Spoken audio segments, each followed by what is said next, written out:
usahakan hidup kita itu harus punya target ya teman-teman, supaya ibaratnya kita berjalan itu tahu arahnya mau kemana, ibaratnya begitu. Ibarat kita sedang menyeberangi lautan, kita itu tidak terombang-ambing ya di tengah-tengah lautan. Jadi kita punya arah gitu ya, tujuan hidup kita bagaimana ke depannya gitu.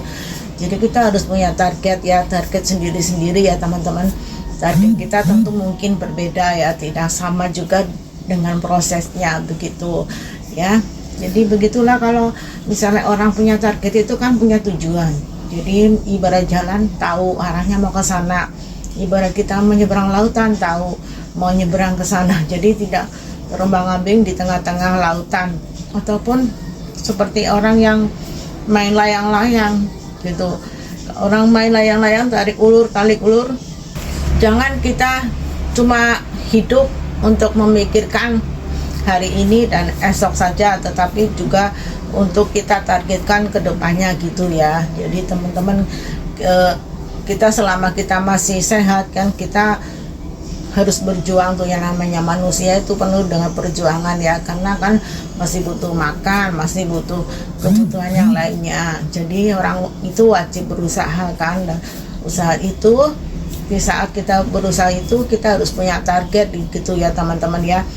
Jadi nanti kalau misalnya di hari tua nanti hidup kita akan lebih sejahtera lagi ya, tidak banyak pikiran gitu teman-teman. Dan terutama kita juga harus apresiasi kepada diri sendiri ya, sama tubuh kita ya teman-teman, karena kita sudah bekerja keras gitu ya.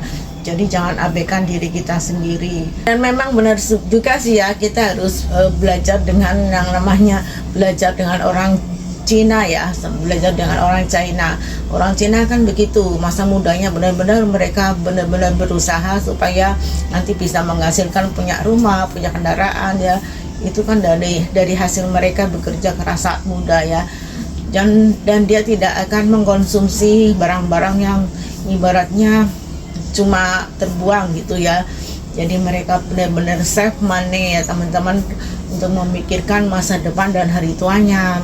Makanya kadang orang Cina itu ya seperti kayak nenekku itu udah umur 92 tahun loh, mereka masih tetap sehat karena tidak banyak terbebani pikiran begitu ya. Dan nenekku bercerita begitu ya teman-teman, masa mudanya itu mereka juga bekerja ya, terus separuhnya lagi untuk disimpan setiap bulannya, separuhnya dipotong gitu ya, untuk mendapatkan rumah yang seperti ini ya. Rumah yang nenekku huni ini adalah rumah pribadi ya, bukan rumah pemerintah gitu. Jadi saat mudanya memang dia itu disisihkan gajinya untuk bisa mendapatkan rumah gitu ya. Jadi usahakan seperti itu, jangan buang-buang masa muda kita. Kita masa muda tuh wajib bekerja keras ya, untuk menghasilkan ya masa tua nanti, supaya tidak banyak beban dan tidak banyak pikiran gitu ya.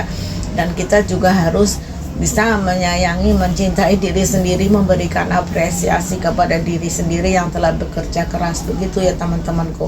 Semangat.